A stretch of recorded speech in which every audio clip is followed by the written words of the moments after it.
Hey, I'm Brian McLaughlin, Media Relations Director for the National Black Theater Festival. Welcome, New Jersey.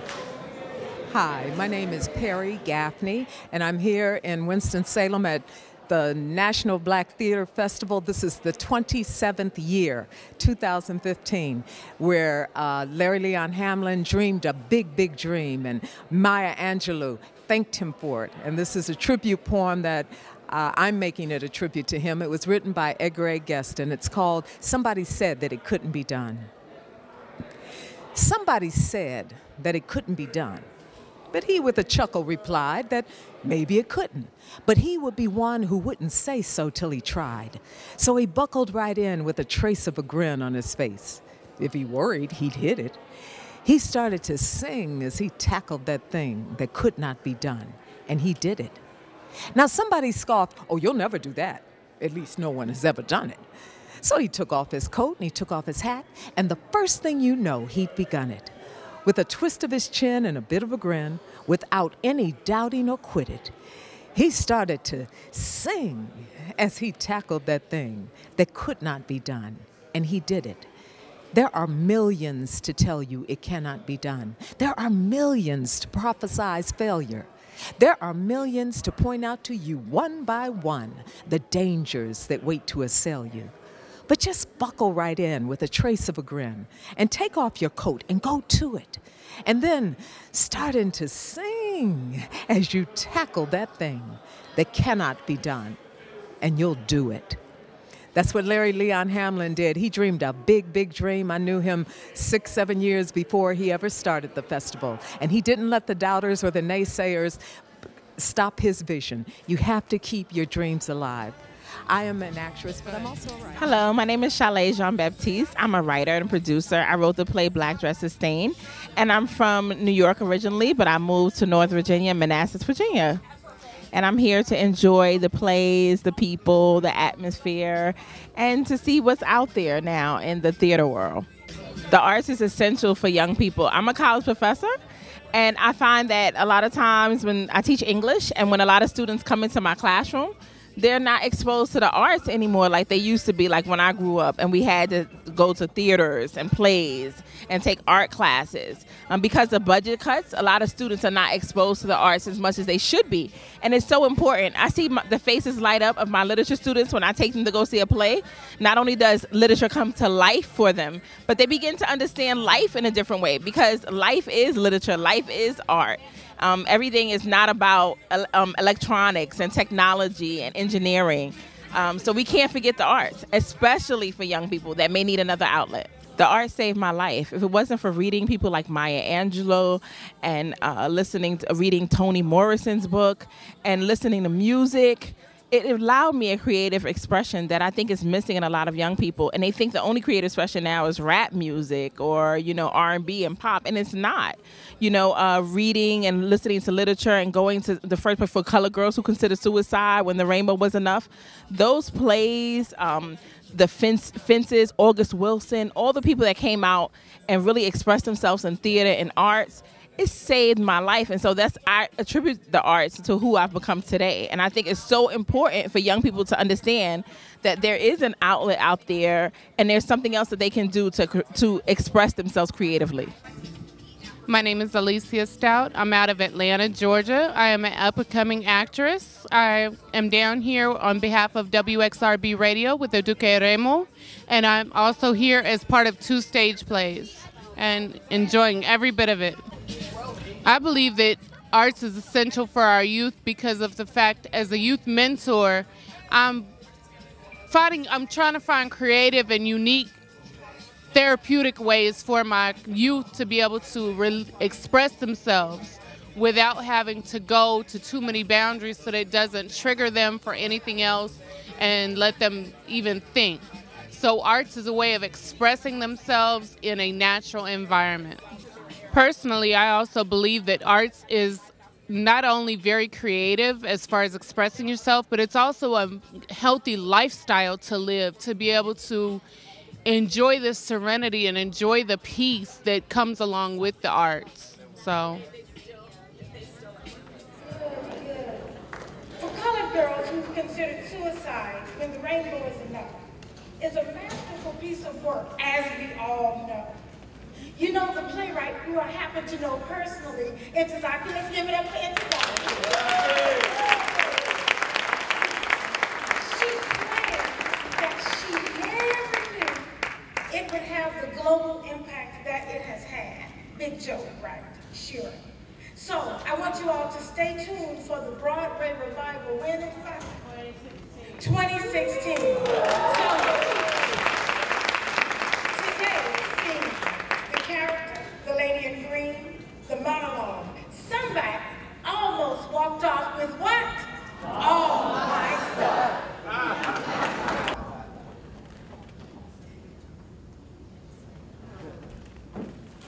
Somebody almost walked off with all of my stuff. Oh, not my poems or a dance I gave up in the street. But somebody almost walked off with all of my stuff. Like a kleptomaniac working hard and forgetting while stealing. This is my stuff. This ain't your stuff. No. Why don't you put me back and let me hang out in my own self? And somebody almost walked off with all of my stuff and didn't care enough to send a note home saying I was late for my solo conversation. Or 2 sizes too small for my own jacket skirts. Now, what can anybody do with something of no value on an open market? Hey, did you get a dime for my things? Hey, man, where you going with all of my stuff? This is a woman's trip, and I need my stuff to ooh and ah about, daddy. I got a mainline number from my own shit. Now why don't you put me back? Now won't you put me back and let me play this duet with this silver ring in my nose? Oh, man, somebody almost walked off with all of my stuff. And it wasn't no spirit. It wasn't no spirit. It wasn't no spirit that took my stuff. No, it was a man. A man whose ego walked around like Rodin's shadow. It was a man faster than my enemy. Innocent. It was a lover. A lover. I made too much room for. Almost run off with all of my stuff. And I didn't know I would give it up so quick. And the one running with it, he don't know he got it. And I'm shouting, this is mine! And he don't know he got it. My stuff is the anonymous ripped off treasure of the year. Did you know that somebody almost got away with me? Me in a plastic bag underneath their arm. Me dangling on a string of personal carelessness. I am spattered with mud and city rain. And no, I didn't get a chance to take a douche. Hey man, this is not your prerogative. I gotta have me in my pocket to get around like a good woman should. And make the poem and the pipe or the chicken in the dance do what I got it to do. I gotta have my stuff to do it too. Why don't you find your own things and leave this package of me for my own destiny? What you gotta give for me? What you gotta give for me, I'll give it to you. I'll give it to you. Around 5 in the winter, when the sky is blue, red, and Deuce City is getting pressed. If it's really my stuff,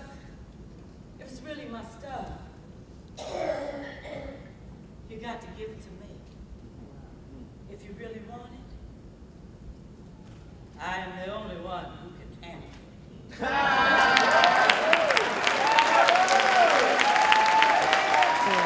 Gordon Thompson Sr.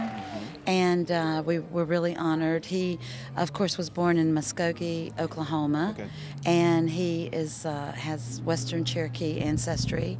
So to properly celebrate his life, they wanted to make sure that, they paid tribute to that aspect of him. And what kind of services will you be providing?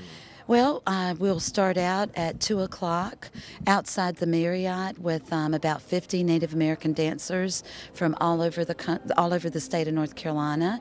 We'll have elders and tribal leaders and young people here in traditional regalia, and then we will lead a grand entry into the ballroom and kick off the celebration of life with Brenda Silva and the Eagle Feather Dancers. We'll have a drum group and traditional flute music and traditional dance performed.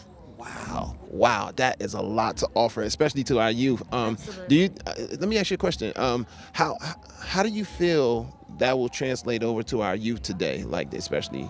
Oh, well, it's critical for our young people. You always hear people say you don't know where you're going until you know where you've been, and understanding your past and keeping our heritage and our culture alive through our youth is absolutely a necessity. In the Native tradition, we believe in the seventh generation, that when we arrive on this earth, that we're obligated to leave it in a good way for 7 generations.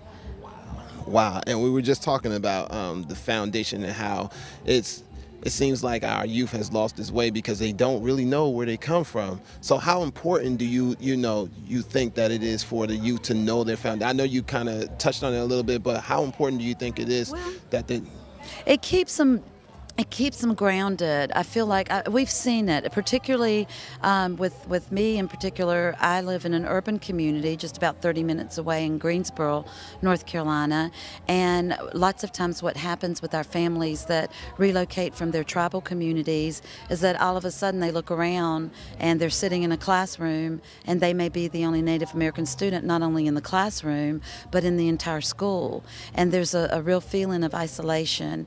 And so it's really important that we come together and we teach them their traditional ways, their dances, their songs, their stories, and it allows them to gain a lot of self-confidence and to make them really proud of who they are and their ancestry, and to carry that on. And we've seen absolute wonderful situations come out of that, where kids who the teachers would say wouldn't even talk in class were too embarrassed to answer a question when called on, and now they're some of our most successful students. We just recently, this past May, had a student graduate with honors and receive the Bill Gates Scholarship, which is a full ride as long as she chooses to pursue education.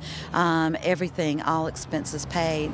And I feel like naturally she was a smart young lady, but without the encouragement of not only her native family, but her native community, really supporting her and embracing her, and not letting her fall between the cracks, we're seeing success, and we know that she will continue to give back as she grows and be able to help others.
My name is Jami Robinson. I study theater in New York City at City College. I study stage management. I direct. I produce. I got the producing bug, and I brought a show here in 2011 and produced. And now I'm here. I didn't produce anything this year, but I'm enjoying everything that's a part of the festival, and I hope to bring something back at the next run of the season. I'm in hospitality as well. I do a little bit of acting, but you know, it's not my favorite. But I will do it if somebody wants me to do something and I get some change from it. But other than that, I just love the arts. I love the magic between the actors, the production team, the producers. I love all of it. And I enjoy being here. The energy here is great. If you've never been to the festival, you need to come. Come. Tell your friends, tell your family, everybody come through. It's wonderful. And then the live music, the energy, the drums in the morning, the parades, everything is dope. Come through. Word. So what makes it magical for you? You don't always have our people connect, right? And music and art just helps us. It's a language, unspoken language that we naturally speak and understand, and that's what we have here. It's not an effort. It's just effortless. It's easy. You just walk through, and you just feel the love. You feel the unity, and it's wonderful because I'm in New York, and you see what's happening in New York, all the killings, what's happening in the South, all the killings. But when we come here, how many times you can have black people just sit and enjoy each other without drama? Well, stage drama. That's the only drama you have here. So that's the magic, the unity, the love, you know, the eagerness, the enjoyment of each other and encouragement of each other. And I just love being here. Wow, well, we thank you so much for your Bomba Sonata was written by Aduke Aremu. It was introduced at the National Black Theater Festival as a staged reading in 1993 by the Frank Silvera Readers Theater, and was moved to New York University in New York, where it was produced by Garland Lee Thompson Sr. to a sold-out audience. Ladies and gentlemen, Bomba Sonata.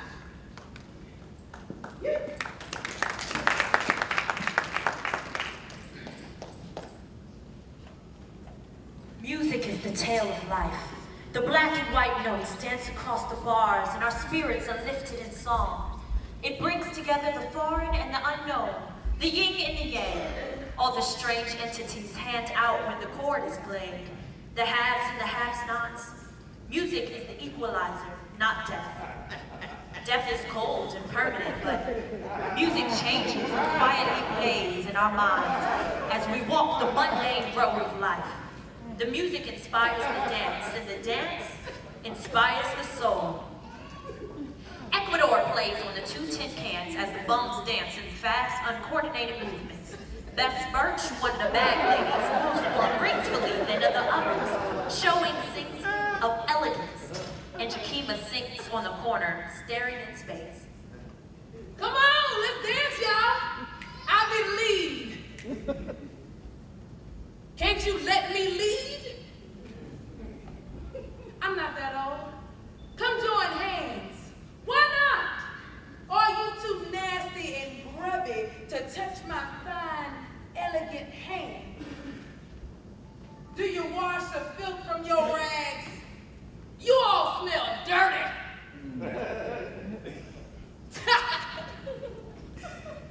Do you use the perfume drops you find in the discarded bottles? I do. And the sweetness keeps me from being crazy. Every day at 5, when the crowd comes, I dance. And at 5, when that crowd comes, I still make my living. They throw me new quarters. I don't beg. I work for my living. What do we have here? A working girl among the bums? How romantic. I'm not a bum.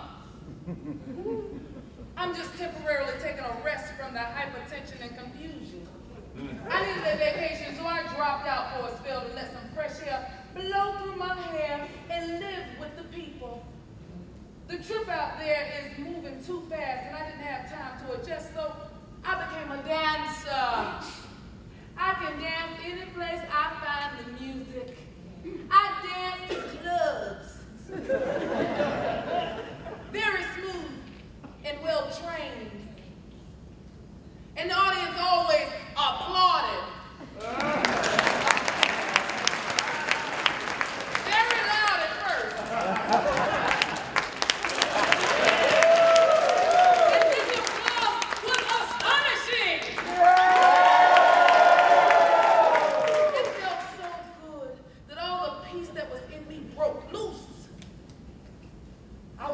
dancer. I danced until I was 30. Then they said I was too old. And then what happened, Cinderella?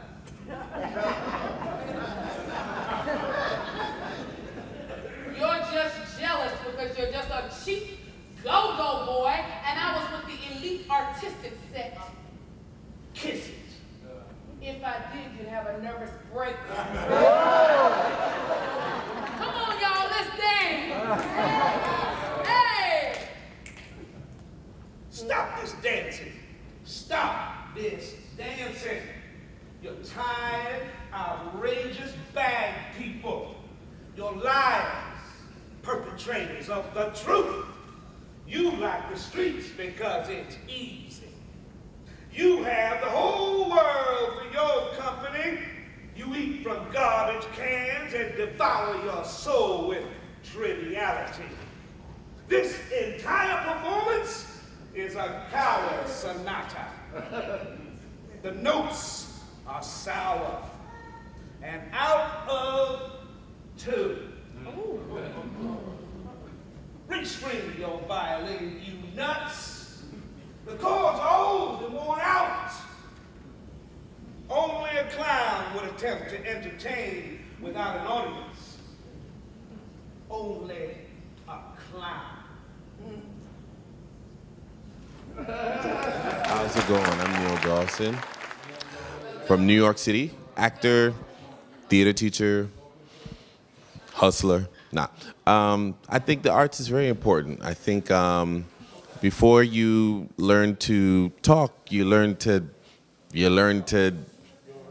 dance. Before you learn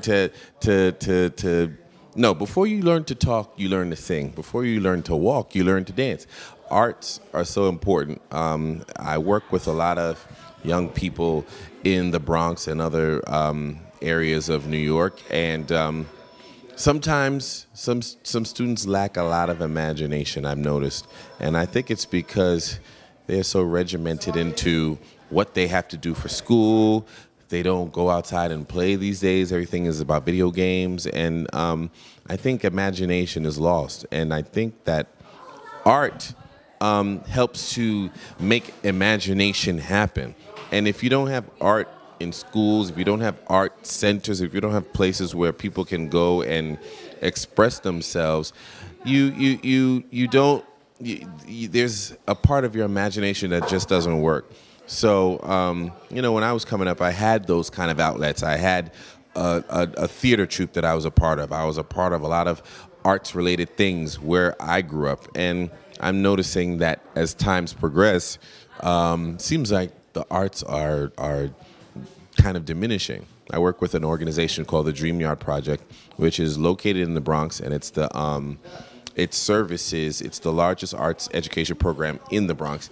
And I work with all sorts of kids, some good, some not so good in terms of behavior, but it's a rewarding experience. So I just encourage people I think art can save the world. I think art is important. I think art is vital to the comeuppance and the growth of our young people. I just think it's so very important, and I'm a product of it. I'm a product of the Bronx, and I think it's my duty as a black man to teach young people something that I was taught.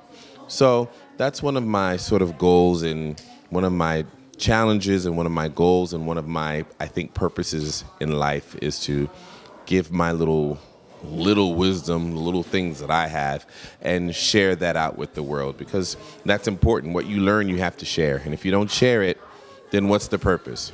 So that's pretty much it. I don't know if there's anything. Yeah. Okay? Cool. All right. Thank you.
My name is Perry Gaffney, and I am an actress and a writer, and I wrote the novel The Resurrection of Alice. It explores a little-known tradition of arranged marriages in the African American community that was prevalent from the 1950s and before, but that continues to this day. It's available, my show is available to school groups, it's perfect for school groups, universities, high school, junior high, and ages from 12 to 112. I'd like to do an excerpt from it, and I'm going to do that right now. God made Adam. Then while Adam was sleeping beneath the tree, he plucked out one of his ribs and he made Eve. Now where Eve come from? From Adam's rib, that's right. Now he didn't have to do it like that.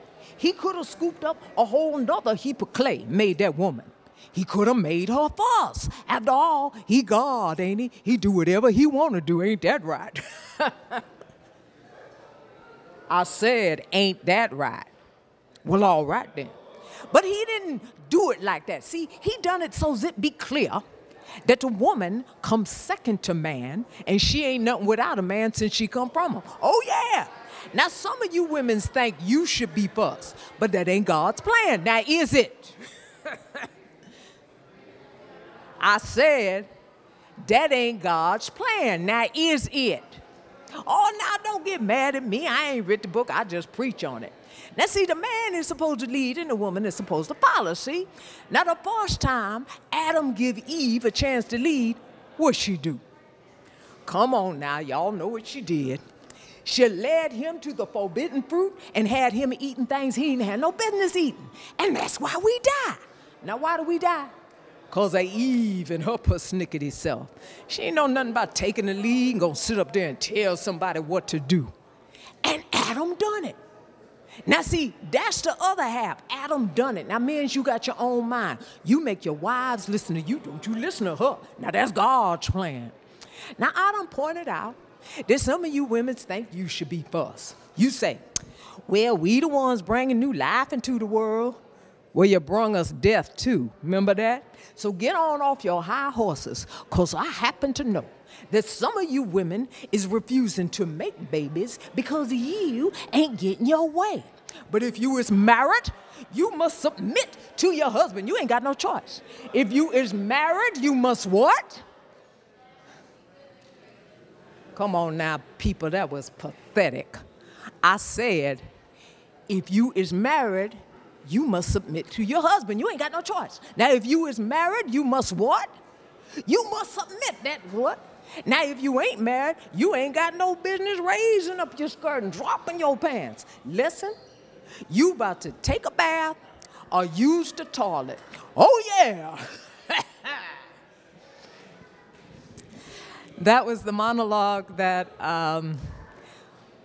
inspired Alice to get the marriage of 14 weeks finally consummated. Once again, this comes from the book, The Resurrection of Alice, that I adapted to the stage. It's available for schools. It's perfect for schools and audiences from 12 to 112. I hope you look me up and give me a call. I'd like to perform the whole thing for you. You can go to my website, perrytales.com. Perry is with an I, Perritales, perrytales.com, to watch other excerpts and other shows that I have and other books that I've written. Thank you. Hello, this is Mr. B, and we're in Winston-Salem, North Carolina, at Mayati Spa, where this is one of the points in which that they're celebrating the life of Garland Lee and his legacy.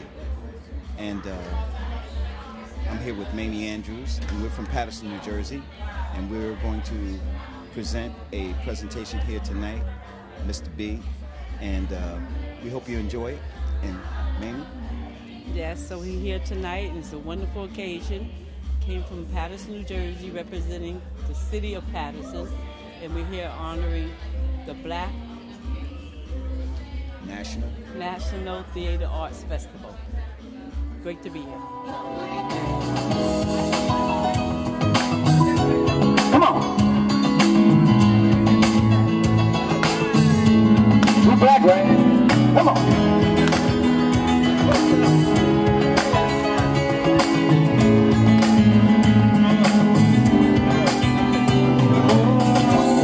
at you over with me, and just look at you, babe, and I know it's gonna be a lovely day.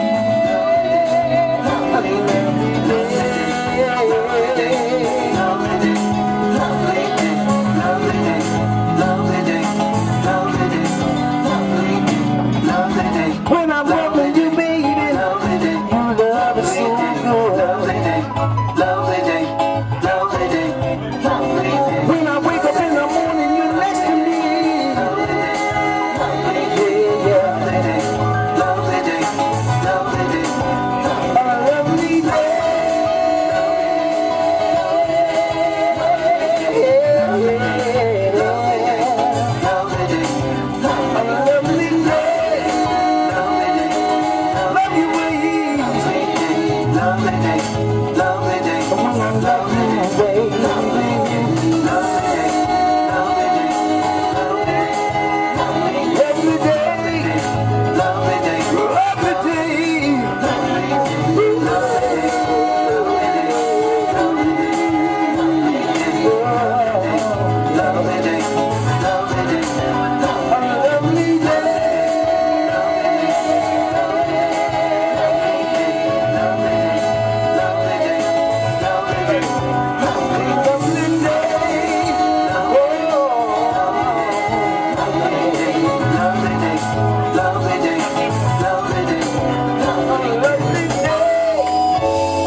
What's your name? My name is Darlene Gidney, and I am one of the coordinators of Act 3, the Celebration for Life for Garland Lee Thompson, who was a phenomenal icon in the black theater.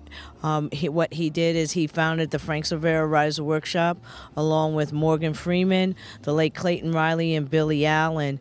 And his work gave writers of color a foundation to express themselves and express how they felt and create our history in theater. And what it also did is gave us an opportunity to come to this festival, because after Monday, the gala event, Garland would open up the Reader Series at 12 o'clock. Noon, and it will go all week until Sunday at 12. So he is definitely going to be missed. I am happy to have Mr. B and the boys, or Mr. B actually, because the boys unfortunately were not here, but he still threw down, and he had a phenomenal presentation. The audience loved it, and I hope to be able to collaborate with Mr. B again in the future. Great. So can we get a little bit of information about who you are and exactly what your role is in this whole thing? I think you did touch on it, but I think I missed it. Well, my name is Darlene Gidney. Again, as I said, I'm an executive director and producer.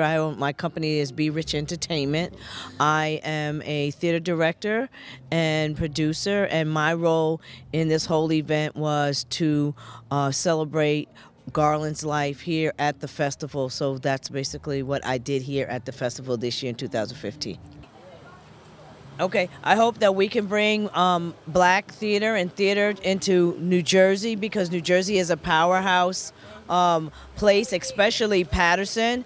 And I'm hoping that in 2017 that we can bring a wonderful, strong presentation, theatrical presentation from New Jersey that will be represented here at the festival in 2017. All